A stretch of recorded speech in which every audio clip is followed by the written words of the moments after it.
What's going on? Welcome back to another edition of J&A. You know, our weekly, the 5-star J&A podcast. You already know what it is. And on the other side, as always, we have Jeffrey. How you doing, buddy? I'm doing pretty good. How are you doing? I'm doing pretty good. Doing pretty good. I'm ready to put this work in. You know. Absolutely. Before we talk about all the games and stuff, we did this last week to start off. I kind of want to start the same way, without giving me the same answer 2 weeks in a row. Who impressed you from week 2? Or what impressed you?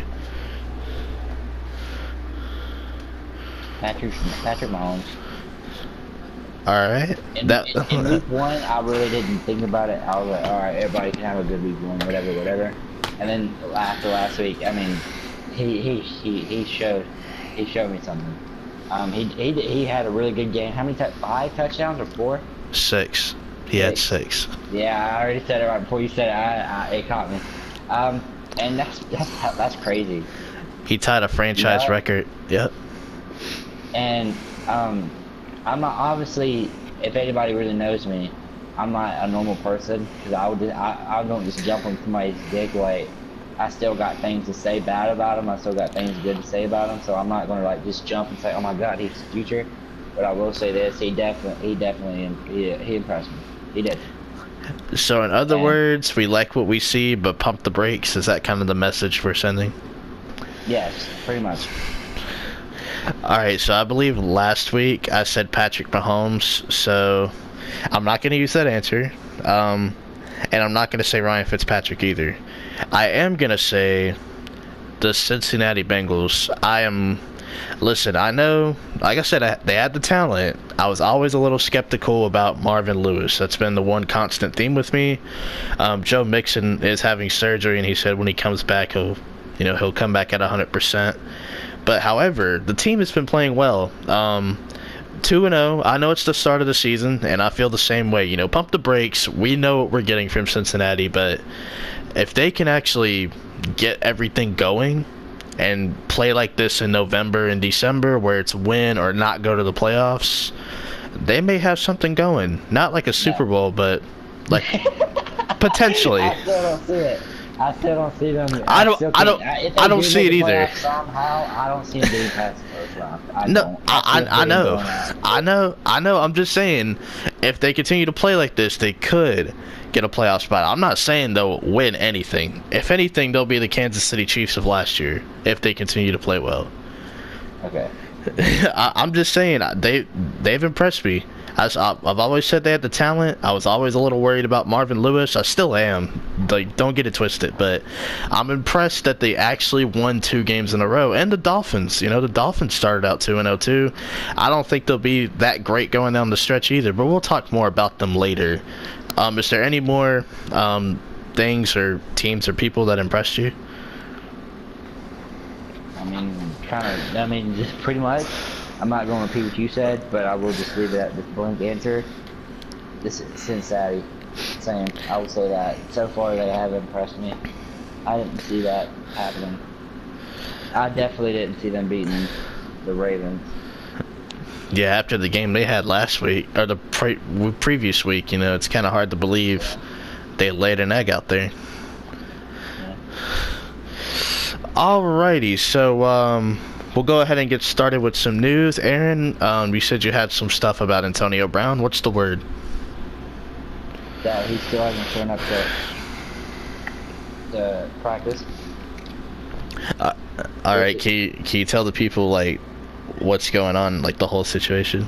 So, pretty much what happened is somebody came on Twitter talking about they've been pretty much made Antonio Brown, and that if Antonio Brown was on another team, that he would that Antonio Brown wouldn't be good. And Antonio Brown responded with, "Trade me then." Well, earlier in the day, which nobody saw until probably about 2 days after, they found out that Twitter issue was Antonio Brown got mad, I guess maybe because of a play. I don't have all the info, but maybe because of a play that they ran or something. Antonio Brown was screaming at his offense coordinator during the game to trade him, he dares him to trade him, and that pretty much, I guess, that led to whatever happened. But I mean, you got Le'Veon Bell getting traded. It's one of the best running backs or the best running back in the league, and then you're getting possibly Antonio Brown getting traded, the 1A, 1B receiver in the league. That's some crazy stuff. I've never heard or seen a catastrophic situation like this. If you trade your two best players, you might as well just shut down and go into rebuild mode. You gotta embrace it. Yeah, I mean, there's no reason to sit there and work with what you don't have. You get me? I mean, you have J.J. Watt. That's obviously intriguing, you know. About that, Aaron, T.J. Watt is the younger brother for the Pittsburgh Steelers. That's what I meant to say. I know. I'm sorry. Listen, you can correct me, I'll correct you. This is how we do it. Goddamn. You know what I meant to say. But, T.J. Watt, I just forgot to see. Okay. Yeah, it's all good. It's nothing major. But T.J. Watt looks really good, and I feel like that's. I don't see them doing anything better without Antonio Brown and Le'Veon Bell. You get me? Like supposedly, James Conner was supposed to replace Le'Veon Bell, but how did that go? We'll get into that. Trust me, we'll get into that. So personally, how do you feel about the Antonio Brown situation? Like, I know you kind of covered it already, but like, how do you feel personally? You don't trade your best receiver, and I'll leave it at that. I agree with you. I guess in my opinion, like, even if the Steelers embrace the rebuild, they have a couple of, like, I guess pieces you could go with. Mason Rudolph, who they drafted, or Josh Dobbs. I don't know. You know what I mean? Like, I can't really take preseason tape and just say, oh yeah, he's gonna be good. We don't really know. They played UPS drivers. I can't tell you if they'll be good or not. Juju Smith-Schuster, I believe he's 21 or 20. He came into the league at like 19, so I believe he is 20 or 21. You got James Washington, who was a deep threat at Oklahoma State. I believe he's the wide receiver 3. So, I mean, you have a couple of pieces to rebuild, but do you really want to rebuild? I mean, you're the Pittsburgh freaking Steelers. You really trying to rebuild? And like you said, man, you know, trading your best running back and arguably 1A, 1B receiver, I mean, that's insane. I've never heard anything like this before. It's really weird. I wouldn't do it.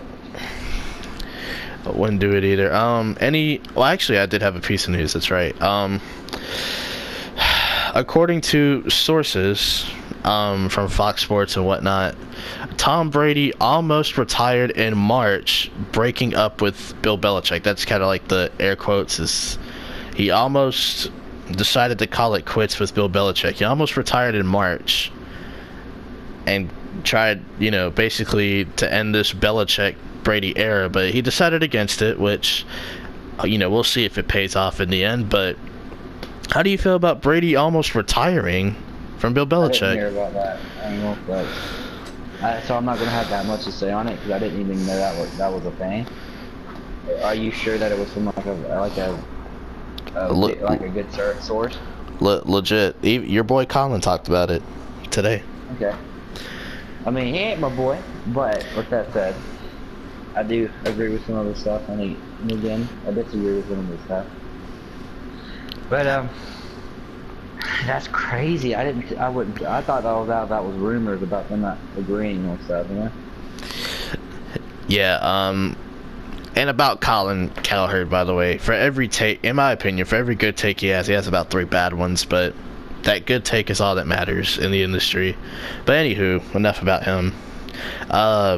This is kind of crazy to think that Brady, who says he wants to play until 45, almost retired and got away from Bill Belichick.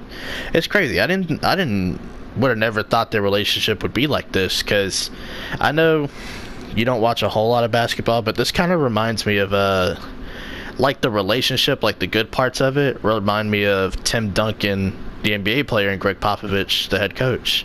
You know, like the dynasty, you know, they've been consistent for 2 decades, just like the Patriots.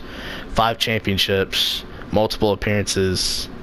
It's just crazy to think that Belichick and Brady kind of have a lot more disagreements than the basketball comparison of Duncan and Popovich. I think it's kind of crazy to think about.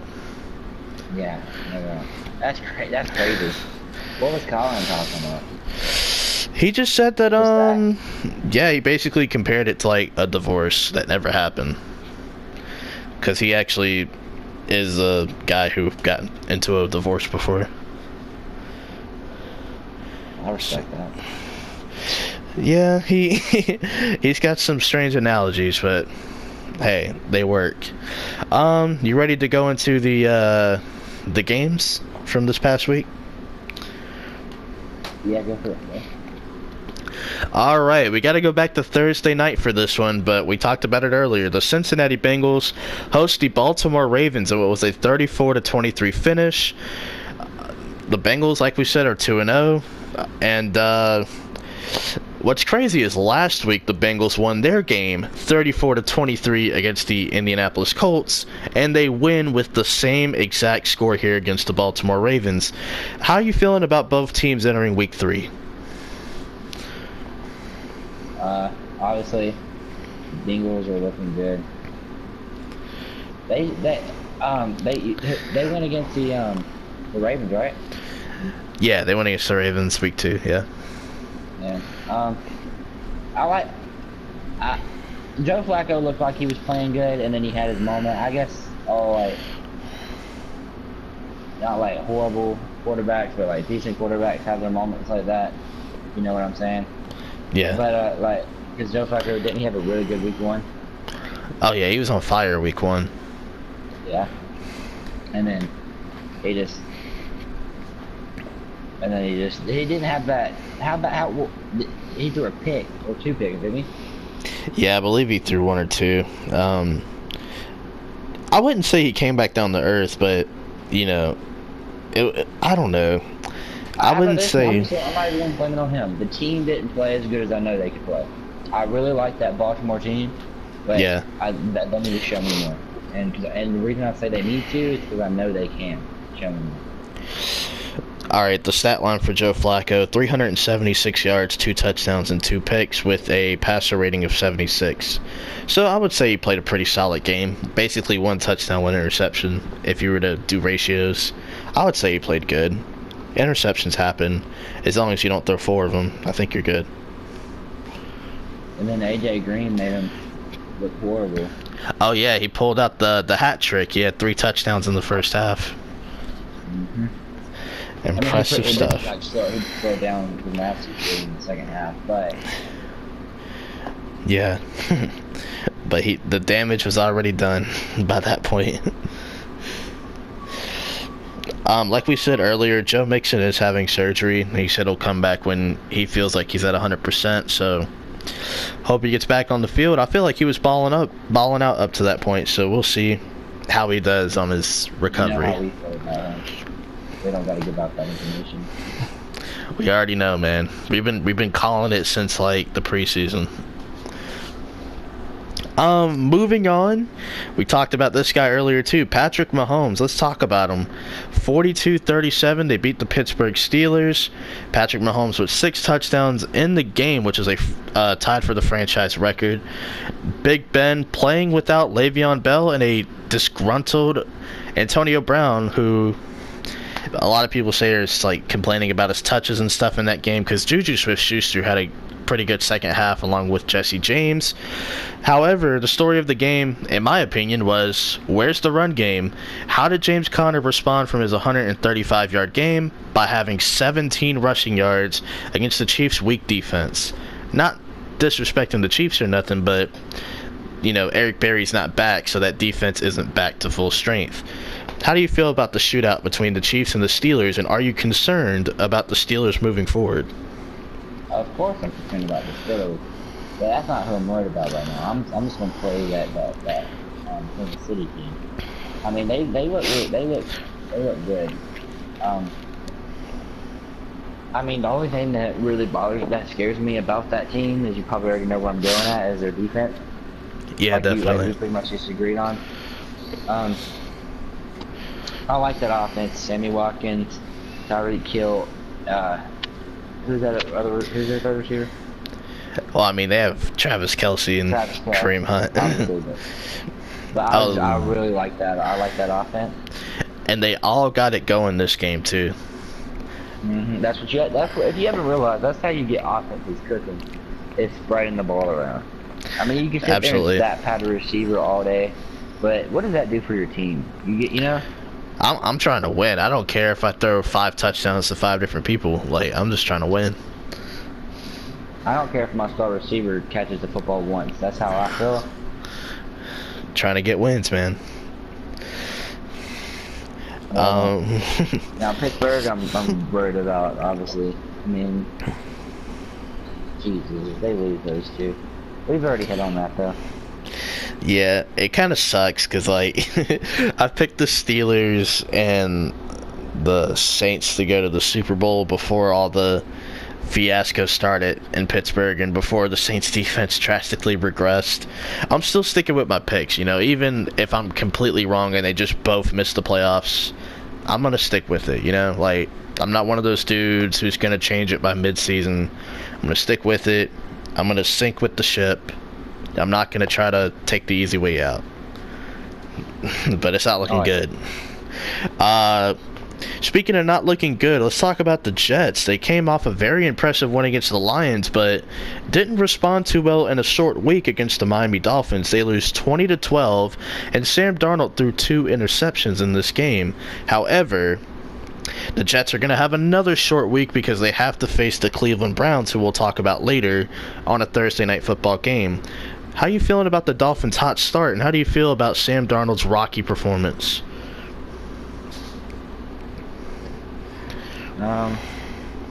I figured it with Sam Darnold. He's especially after his first throw with a pick six. Come on, that's bad riddance, Yeah. But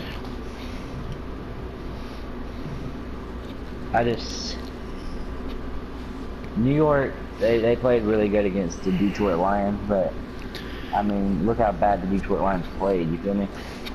Maybe they didn't look so good. It was just, yeah. This one's rough because I really don't know what to think about it. Yeah, it's crazy, and I told you I think the Jets have a workable schedule. Yeah, they got tough games, but what I mean by workable is like they can probably go 500. I think we talked about it last week. Sam Darnold's stat line, by the way, 334 yards, 1 touchdown, 2 picks, with a passer rating of 74.6. Now, last week when they won, he threw for less than 200 yards and had a passer rating of 116.8. So it's kind of crazy to, that he would throw for less yardage in a win, but it also shows you yards don't equal points. Yep. So, you said it, not me. Speaking of yards, let's talk about Ryan Fitzpatrick. The second week in a row he's thrown for 400 plus yards and 4 touchdowns. And man, that post-game interview, iconic, bro. I loved every second of it. With him and Deshaun Jackson in the close. The Eagles do drop this game to Tampa Bay 27-21. I never thought I'd hear that before in my life. Tampa Bay's balling out, and they get Pittsburgh at Tampa Bay before Jameis Winston comes back. And Deshaun Jackson came out on Twitter Monday and said, we got to ride with the hot hand, meaning Fitzpatrick's winning us games. He's playing well. After Jameis Winston comes back, if Ryan Fitzpatrick's still balling, that's who we got to stick with. I agree. I 100% agree too. But how do you? Coach did say at the beginning of the season that James would have to earn it. Is your starter. Yeah, it's true. But he also said that coming back from suspension, he'd have to earn his job back. So we'll see, if Dirk Cutter's lying or if we'll see which side of the spectrum he's on. But how do you feel about Tampa Bay off to this hot start and the Eagles? Tampa Bay's been really good. Ryan Fitzpatrick's looking like a god for some reason. Yeah. Eagles looked really good against the Falcons week 1. I'm surprised that the Saints beat them, honestly, the way how good their defense is. That is not a good way to start, is getting thrown for a 75-yard touchdown. First play, that's not a good way to get your team set up and stuff. Y'all are so confident, all of a sudden y'all blow or not blow a lead, but y'all just sit there and blow a 75-yard touchdown on the first play from scrimmage. That's some scary stuff, Absolutely, and that set the tone for the game. Yeah, definitely an aggressive tone setter too. Let's not forget though, Deshaun Jackson used to play for Philadelphia, and because Chip Kelly traded him away, he still got bad love. So I think he's just lashing out against Philadelphia every time he plays them. That's just my theory. He looks good, man. He looks like the true deep threat from back in his Philly days. So good for him. I'm glad to see him do well at the age of 31. Same. This upcoming game will not be the only game with kicking woes, and we're talking about the Cleveland Browns versus New Orleans Saints. Zane Gonzalez going 2 of 4 on field goals, and he missed both of his extra points. That's a total of 8 points the Cleveland Browns left off the scoreboard. Let's talk about it. Yep, let's talk about it. 18-21, they lose. And if you look at the points they left off the board, they could have won 26-21. Cleveland has a short week, however, as they host the New York Jets on Thursday Night Football. That was Cleveland's game to win. Absolutely. That was Cleveland's game to lose, if that's the correct way to say it. They're the ones that lost that game. Absolutely, and a lot of people are saying around the NFL, if they had a good kicker, they'd be 2-0. And I have to agree. That's true. I have to agree. I have to agree, man. Their defense right now is currently ranked 11th in the league. Their defense is 11th. That's better than some people probably expected. The Saints, man, they got away with one. I'm going to be honest. They got away with one. Since 2014, they started out 0-2 every year. This time they start out 1-1, so we'll see. Should have been 0-2. I agree. All the points the Browns left on the board, yeah, they should have been. Colts Redskins. The Redskins drawing in the lowest attendance in franchise history. However, it didn't stop the Colts from coming in there and putting on a show. They ended up winning 21-9, as the Redskins, who looked pretty good against the Cardinals, couldn't get it going against the Colts. How do you feel about Andrew Luck going in there and beating Washington? And how do you feel about Washington kind of laying an egg in their home opener? Okay, so I'm not a big fan of Andrew Luck, but I definitely see why. Or not why. I definitely see why I like him. Because he's very injury riddled, as everybody knows. But he plays really good when he's not injured. And I hate to be that guy, but I feel like he could be really good. Or I think he is really good, but I feel like he's gonna be able to show that he really is good this year. You feel me? Absolutely. In this game, he did throw for 179 yards, 2 touchdowns, 2 picks, with a 77.2 rating. If he can go back to that 2014 season, where he had 40 touchdowns and 16 picks, but almost 5,000 yards, I think they could be a playoff team. Maybe. I like the fact. 8-8. Yeah, I think 8-8 at best. What's bad about the AFC? They could probably make it 8-8. An 8-8 team could make the playoffs. That's pretty sad. If you're 8-8 in the NFC, you're not even like in if you're 8-8 in the NFC, you're drafting like 11th in the draft. Yes. If you're 8-8 in the AFC, you may or may not get the 6th seed. That just goes to show you how competitive and we have it in basketball too. The Western Conference is stacked. The East is kind of like a 3-team race. But damn, man, the AFC is like, man. We'll get to the AFC heavyweights here in a second or later on. But Chargers versus Bills. This was Josh Allen's first career start. He did play last week some cleanup duty in the Ravens game, but he plays here against the Bills. 31-20. Melvin Gordon had 3 total touchdowns in the game. Phillip Rivers balled out. Josh Allen didn't look too bad, but, you know, we're not high on Josh Allen here, so. Yeah, don't talk about it.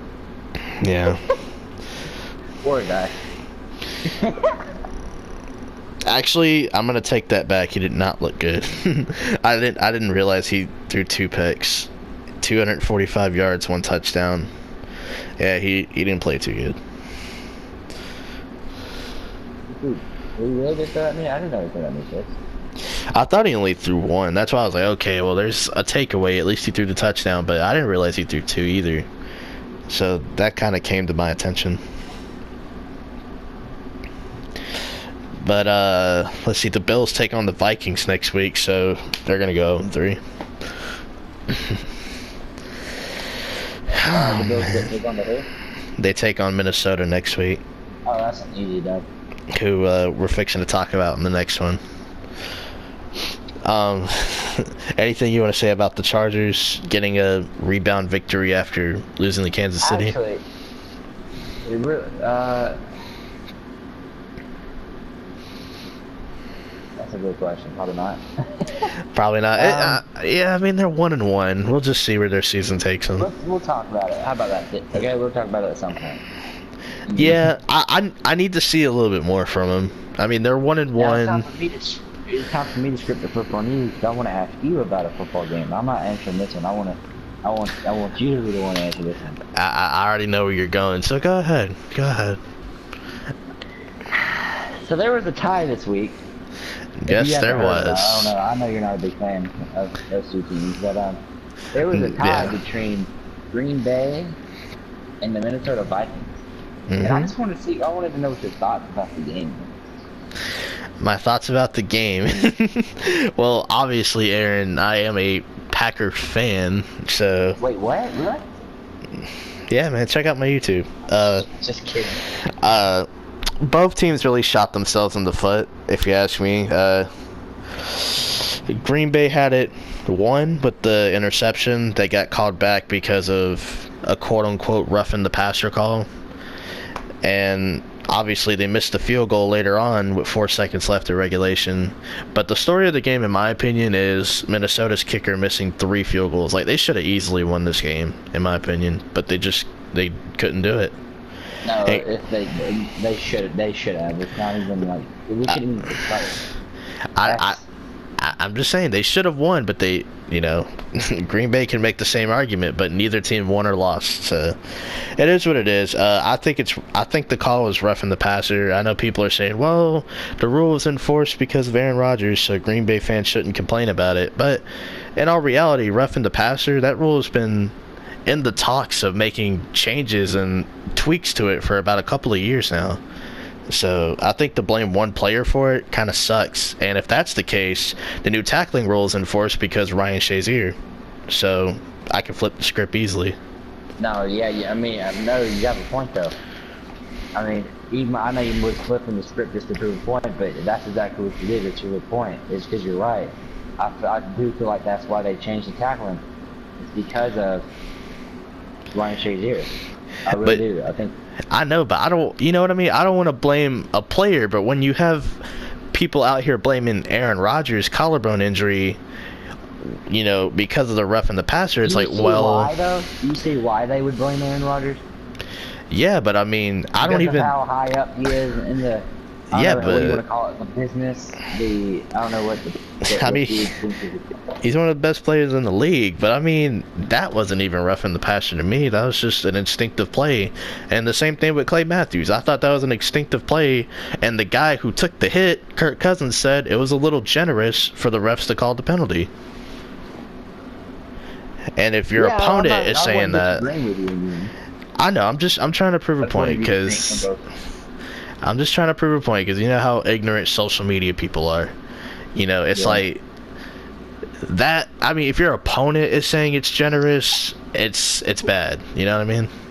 Yeah, I will say this, hands down. I really do believe that it was Ryan Shazier the reason it's why the NFL is in the state right now. Yeah, but I don't know. Yeah, I agree, but it's like I don't want to hold one player to that because then I would have to hold Aaron Rodgers to the. No, but it's like if I hold one player to a certain reasoning for it, I have to do it across the board. And I don't want to, like the catch rule. I don't want to hold Jesse James accountable and Des Bryant accountable for it. Like that's kind of like, really, you're gonna blame somebody because the NFL wants to change a rule? Like, that's rough.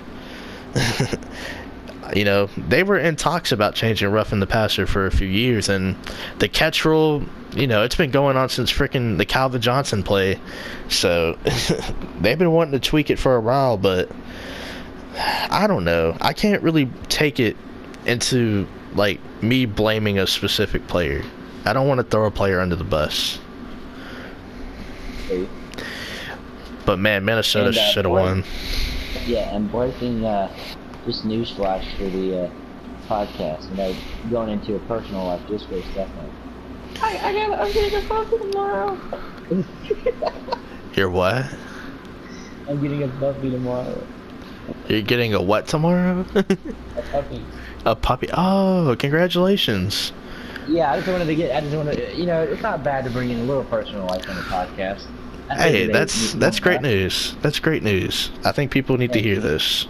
I'm gonna let you look at it, and we're gonna think. I actually want this to be a name that we can go. I know that sounds weird, but I'm serious.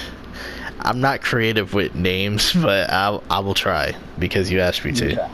I'll give you. Okay, that's fair. Brownie points. Let's do it. Brownie point. All right, let's get back. My bad. I just wanted to. So. A little music update. Now I have to flip the script back on my co-host because I know you're not a fan of either of these teams either, but the Atlanta Falcons beat the Carolina Panthers 31-24. I gotta tell you, man, my new favorite Falcon, the Hitman, DeMonte KZ. That's my guy. I want to get his jersey. Wait, really? No. He's the hit. Say, what the fuck? He's the hit man, bro. Dude, I just gave him a nickname. I did it. He earned that one. The hit man. Alright, just because for people, this is gonna be random as hell too, but it's not about personal life. It's actually about what you're talking about. Yeah.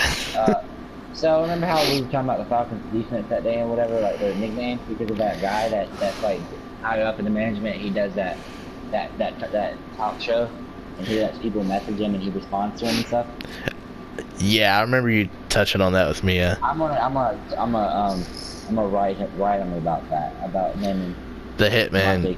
DeMonte KZ is the Hitman. Cam, 250-pound Cam just took a licking from like a 195-pound safety. Bro, he was laid down. I feel like you're throwing shade, Loki.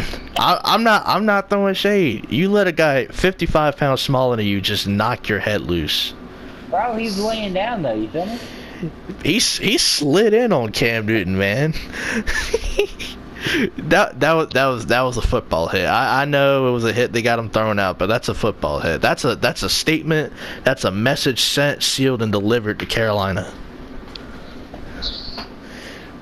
And then they pushed DeMonte KZ on the floor. Guess who started running? Pat McKinley came up and boomed this shit. Oh yeah, Torrey Smith gave him a little shove. I understand, defending your quarterback. I mean, what? Did you see how Tack came up and boomed this shit? Yeah, Tack was like the first guy in there, and then they're like, "Oh, they're fighting," and I was like, "Yeah, thank you for telling us that. We know, we can see. Thank you." But what are your thoughts on the game? It was a good game. Matt Ryan shut up the critics out of last week. Shut up all the red zone talk, which I still think we're going to have red zone issues in the future. But he made a statement. If they can't fix it, he's going to fix it himself, and that's what he did. You know what I'm saying? Yeah. He went in the touchdown his own self, and I hate to say it, but that reminded me of his MVP year.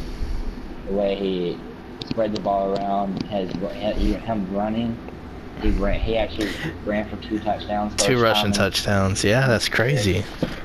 And it brought me literally everybody in the comments. I know I was just a Falcons fan or whatever, but they were like, "Oh my God, this brings me back to Super Bowl moment," you know? It Yeah. does. It was like the 2016 offense that we all knew to love, and it was pretty good. On the Carolina side, Cam could have won the game. Not blaming Cam for once. Cam played great. It's his receiver. Believe it or not, I know the stats didn't show it. It was his receivers that didn't play great. We had one pick on the day. It was Ricardo Allen, but the reason Ricardo Allen picked it was because the receiver was wide open and it hit his hands and popped up in the air. Literally last season for Matt Ryan, literally that happened. It hit his hands. He was wide open. Nobody behind him. For like a good 6 yards behind him, popped up. Ricardo ran, jumped up, and picked it off. It should have been an easy first down. They could have won that shit, but. And then they had the long pass at the end that I think hit DJ Moore in the hand. Not too sure. Yep. And it almost that was horrible coverage because he caught that bitch, but then he dropped it. He dropped it himself.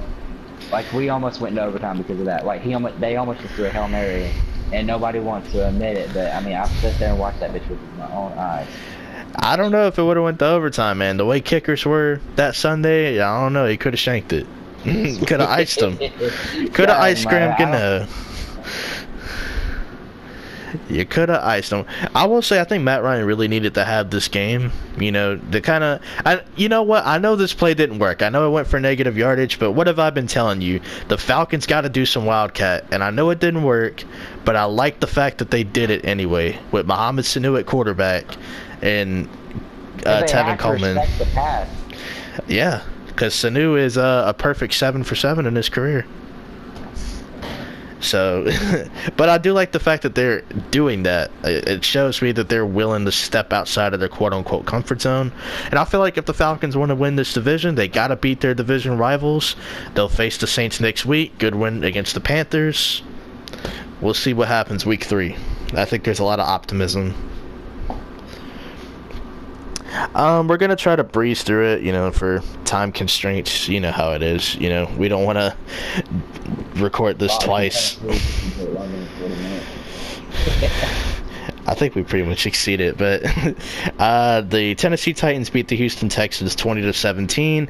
We saw a fake punt where Kevin Byard threw a 61-yard pass, and we also saw some Derrick Henry. Derrick Henry threw a pass, I think, for like 8 yards. We saw some trickery in this game, and Tennessee is one of those teams where if their back's against the wall, they're going to pull every bag of tricks out, and they just happen to do it against the Texans. Mariota. Yeah, Blaine Gabbert played this game, and he actually, I don't think he looked bad. I'm gonna actually look at his stats. I don't think he looked bad. It was a decent game. There, I would say it. That's literally what I'm gonna say about that. Job-wise, needs to play better. What's funny is Blaine Gabbert. Last week when he stepped in for Mariota, threw for 117 yards, and in this whole game total against the Texans, he threw for 117 yards. That's crazy. That's crazy. That's weird. Well, getting into the 4 o'clock games here, the Los Angeles Rams pitched a shutout against the Arizona Cardinals, 34-0. Todd Gurley had 3 total touchdowns, and Brandon Cooks had 7 catches for 156 yards. And that defense, man, ever since the second half of the Raiders game, they haven't allowed a point. How do you feel about this Rams team? I like it. I feel like they're not good. I don't think they're gonna go to the Super Bowl. I don't think they could win the Super Bowl. I don't think they'll go either. But with that said, pretty good team. You got a good running back, decent quarterback, good receivers, good defense for right now anyway for a year. We'll see where it goes. Absolutely. Their lone weakness to me is the linebacking core, which took a hit because I don't know if Mark Barron's going to be playing next week, but I got to tell you, man, that back end and that front end looking pretty good. And then, obviously, the offense, we know what it is. It's McVay. Speaking of another offensive mind, Kyle Shanahan and the 49ers beat the Detroit Lions 30-27. What are your thoughts on the 49ers bouncing back? 49ers, I like their team pretty decent, but again, I don't see him. I can't see him making the playoffs because of who else is in there. Yeah, very very competitive conference. I will say the player of the game for me was Matt Breida. He had a really good showing. I think now he's leading the league in rushing yards after James Conner laid an egg. So shout out to Matt Breida for showing out, man. This was his game to do it. Respect that. Now we go to Mile High, where Denver held off the Oakland Raiders 20-19. It was a field goal late by Brandon McManus with 8 seconds to go in regulation that won them the game. I know, man. And John Gruden said that he doesn't know why he's not getting any pass rush, and you know we all know why, but it is what it is. Yeah, poor Raiders. Derek Carr actually played pretty good. He had a high completion percentage, didn't have a whole lot of incompletions against this Denver secondary, which I think is pretty good. Ah, man, we only got 3 more games to cover, Aaron, and that's it. So let's do it. A rematch from the AFC Championship game. We have the Jacksonville Jaguars this time hosting the New England Patriots. And what do you know? The Jaguars won the AFC Championship. No, they didn't. They won their Week 2 matchup against the New England Patriots, 31-20. Blake Bortles looking pretty good, just under 400 yards, 4 touchdowns. He did have that 1 interception. And on the flip side, he thought it was the playoffs, man. It brought him back memories. Hey, I feel like with Blake Bortles, the stiffer the competition gets, the better he plays. I like that. I like people who play up to their competition and not play down to it. Yeah, you know, I mean, it's like the inverse of the Pittsburgh Steelers. The Steelers play down to their competition. I feel like the Jaguars bring their A game when they play someone as good as the Patriots. I like that. I feel like you got to be ultra competitive. So, shout out to Jacksonville getting this win. But the theme of the game was no Leonard Fournette, and they were still able to run the football with T.J. Yeldon and company. So, well, Patriots. I like T.J. Yeldon behind Leonard Fournette, so I expected that. I mean, yeah, Yeldon's pretty good. People forget that he was pretty good before Leonard Fournette got to town. But, you know, it's a nice 1-2 punch. You know, you got Fournette with the power, Yeldon with the one cut, catching out of the backfield ability. Yeah. Then we get to the Sunday night game. The Cowboys beating the Giants 20-13. Eli Manning's offensive line looked terrible. No surprise there. I thought he was going to retire at halftime, which, by the way, we did not talk about Vontae Davis retiring at halftime. Can I get your thoughts real quick on that? You didn't, did you? No, I forgot about it. Shoot. It's funny. That's just all I'm gonna say is it's funny. All I'm gonna say is, according to Vontae Davis, he said that, you know, he felt like for the first time he just couldn't hang with these guys, so he just decided to retire before he got ahead of himself, I guess. Before he heard his stats. Yeah, before he, like, completely fell off, I guess. His teammates obviously called him out, but I'm pretty sure they want to retire from the Bills, too. But they can't. But yeah, the Cowboys beat the Giants 20-13. Eli Manning, like I said, I'm surprised he didn't retire at halftime. The Cowboys were getting constant pressure all night on the right side. And, yeah. It's something else. I'll just say that. It was something else. How do you feel about both these teams?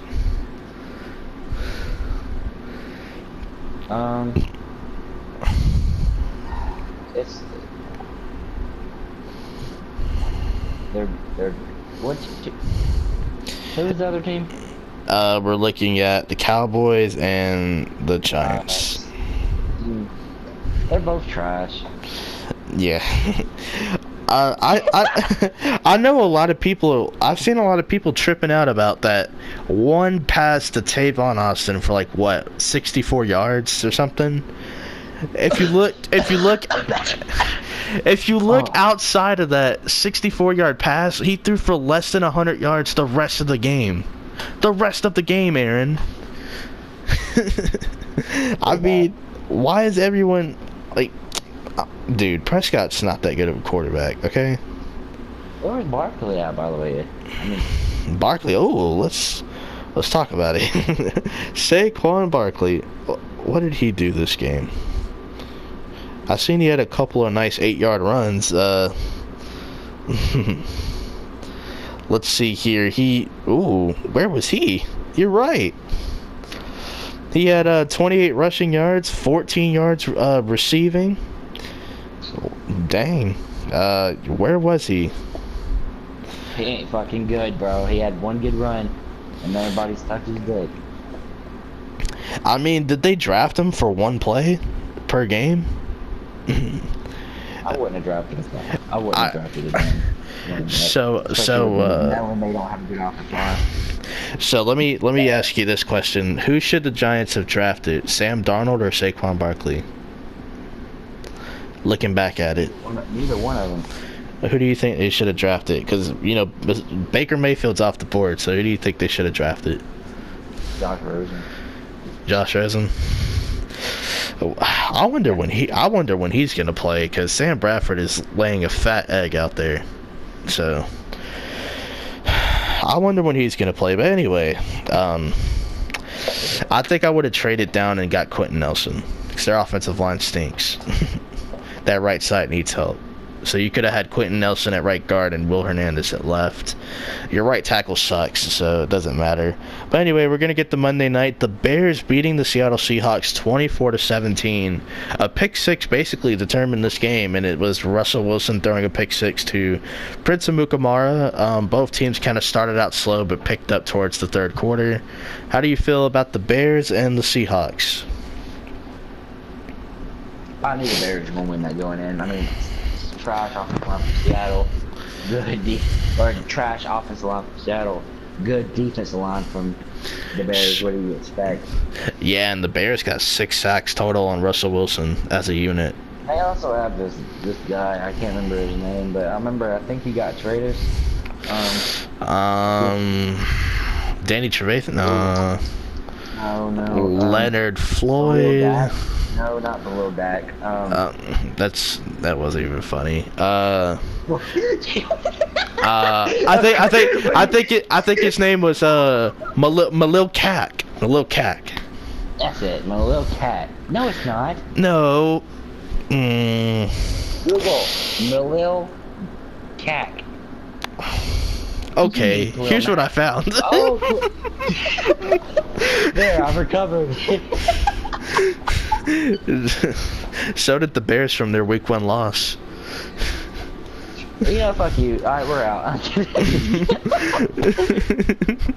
The Bears look good, though. They did look really impressive against Seattle. I mean, it's Russell Wilson. You're playing one of the best quarterbacks, and you managed to put up a hell of a performance. The Bears, man, in the past, they've been built on defense, and they're going back to their roots, so can't blame them. That's really it. If you have any other thoughts about the week total, I think that was it. I think you pretty much had everything I was thinking about. Well, I'll give you a little bit to think about it, but do you have anything you want to say before we close it? I love you guys. I love you guys too. Yeah. Sure. Fucking deep. You're making it weird. We appreciate all the support. Speaking of support, drop a like, subscribe, show your friends. Get eyes on the product, or ears on the product, because it's a podcast. I hope you guys enjoyed, and we'll see you next week for our week 3 recap and all the stuff going on in the NFL. If this video gets 8 likes, JJ will eat a ghost pepper. 8 likes, 1 million views, and I'll do it. You tripping, bro? You asked way too damn much.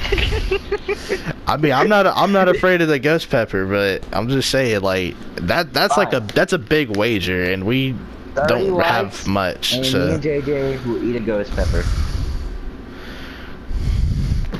You know what? 100 likes, and I'll let Aaron try this death hot sauce with me. Is it hot? Yeah, I've already had it. It's good though. You're gonna be hiccuping like Alright, a well, you heard it, bitch. folks. 100 likes. Spread it around if you want to see Aaron die. And, I guess, JJ, you say your last words. I really have nothing to say. I just hope you guys enjoy and support us through this journey. Of course. All right. You guys enjoy the rest of your day, and this has been a good podcast. See you guys With later. J J and A. and A. See you guys later.